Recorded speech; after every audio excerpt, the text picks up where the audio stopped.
Happy new year সবাইকে। তো সবাই নতুন বছরটা খুব ভালোভাবে কাটাও, অনেক অনেক হ্যাপি থাকো সবাই। সকাল সকাল ঘুম থেকে উঠে পড়েছি, আর ঘুম থেকে উঠলেই তো এক গাদা কাজ। আর আজকে তো বছর শুরু, তাই আজকে একটু বেশিই কাজ। তো আমি আমার কাজগুলো টুকটাক করে সেরে নিচ্ছি। আর তোমরা ব্যাকগ্রাউন্ডের আওয়াজগুলো একটু ইগনোর করো, কারণ নিচে রান্নাঘরে কাজ চলছে, ওই জন্য আর কি। তো যাই হোক, তারপরে সকালে ব্রেকফাস্ট করে নিই, চাউমিন, মায়ের হাতের চাউমিন। তো এদিকে আমাদের কাজ টাজ এখনো কমপ্লিট হয়নি, এখনো চলছে। নতুনভাবে রান্নাঘর করা হলো, আর এটা কমপ্লিট হতে মিনিমাম এখনো 1 সপ্তাহ লাগবে, প্রায় কমপ্লিটের দিকেই। তো যাই হোক, তোমাদের একটু ঘুরিয়ে দেখাই। তো এখন বাজে 11:30 মতো। তো এবার আমি স্নান টান করে নেব, কারণ গোছানো প্রায় কমপ্লিট। স্নান করে এবার পুজোটাও সেরে নেব। তো তোমাদের কার এই ধূপের গন্ধ খুব ভালো লাগে? আমার তো খুবই ভালো লাগে। তো পুজো টুজো কমপ্লিট করে আমি একটু স্কিন কেয়ারে বসেছিলাম, দেন কিছু এডিটিংয়ের কাজ ছিল, ভিডিও, সেই কাজগুলো বসে বসে করলাম।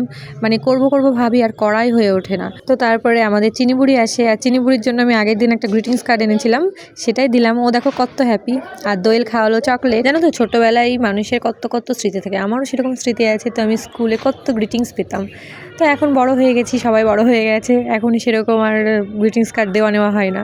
তো যাই হোক, তারপর লাঞ্চ সেরে একটু ঘুমিয়েছিলাম। ঘুম থেকে উঠে দেখি 5টা বেজে গেছে। তো আমি আর শ্রেয়সী প্ল্যান করি যে একটু না বেরোলে হয়, বছরের প্রথম দিন। তো আমি আর শ্রেয়সীই বেরোই। আর এই দেখো, দিদি চিনির জন্য বেলুন এনেছে। তো যাই হোক, এবার দেখো মা আর মেয়ের ঝামেলা।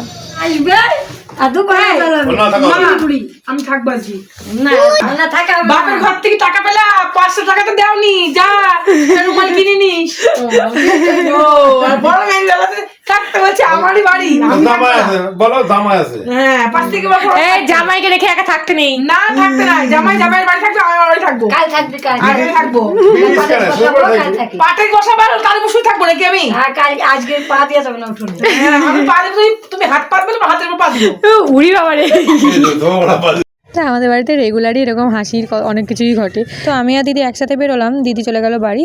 আর এই দেখো শ্রেয়সী পার হচ্ছে রাস্তা। তো শ্রেয়সী আমাকে পরে বলছে, আমি দেখেছি তুই ভিডিও করছিস, তাই আমি একটু পোজ দিতে গেলাম, কিন্তু তারপরে দেখছি গাড়ি টাড়ি চলে আসছে, যদি চাপা খাই বাই চান্স, তো ওই জন্য আর কি পোজ দিলাম না। তো আমি তো হাসতে তো এখন থাকে ছত্তিশগড়ে, তাই দেখা টাকা সেরকম হয়ই না বলতে গেলে। তো আমাদের গ্রুপের বেশিরভাগই বাইরে থাকে। তো পুজো টুজো আসলে বা স্পেশাল কোনো ইভেন্ট হলে তখন সবাই আবার একসাথে হই। তো যে যখন আসে কল করে, সবাই মিলে আবার একসাথে আড্ডা টাড্ডা দেওয়া হয়। তো এখন আমরা চলে এসেছি করিমপুর 1/2 রুপটপ ক্যাফেতে। এসেই দেখি ভালোই ভিড় ছিল। তো 2টো কফি অর্ডার করেছিলাম আমার আর শ্রেয়সীর জন্য। তো এইদিকে দিশা ভিডিও কল করেছে, বেচারা এখন কলকাতায়। তো যাই হোক, তারপরে আমরা কফি খেয়ে বেরিয়ে গেছিলাম ফুচকা খেতে। তো ফুচকা খেয়ে আমরা যাই দেবালয়ে, আর দেবালয়ে দেখা হয়ে যায় আমার একটা বান্ধবীর মায়ের সাথে। তো বান্ধবী এখন কলকাতায়, তাই বান্ধবীর মায়ের সাথেই গল্প টল্প করলাম, অনেকক্ষণ বসলাম। আমাদের করুণাময় অবস্থা, এখন করুণাময় অবস্থা। আমরা কী করছিলাম বল? সারা রাস্তা চলতি পাখির মতো ঘুরে সেই দেবালয়ে ঠাকুর দর্শনে হ্যাঁ, এক্সপ্লোর করছিলাম তোমার পায়ে।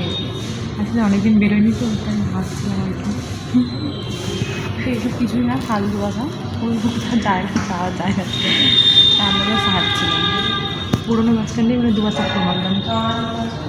আস্তে আস্তে কথা বলতে হয়, সবসময় সত্যি কথা বলতে হয় না। তো ওই যে কাকিমা আমাদের নিউ ইয়ার উইশ করছে। প্রসাদগুলো দে একটু সবাইকে। कौनसा আছে इसे ऐसा আছে দাঁড়াও, देखो आओ टाटा करो आओ आओ, टाटा करो देखो बुला रहा দাঁড়াও। देखो बुला रहा ए पपी लेगा। আজকে যেহেতু বছরের প্রথম দিন, তাই সব জায়গাতেই প্রায় ভিড় ছিল। তো দেবালয়টাই একমাত্র ফাঁকা পেলাম, তাই আমি আমার বান্ধবী, তারপর আরেকটা বান্ধবীর মা, সবাই বসেছিলাম। তো যাই হোক, তারপরে মন্দির থেকে বেরিয়ে কাকিমা ধনেপাতার চপ খাওয়ালো, খেয়ে চলে আসি বাড়ি।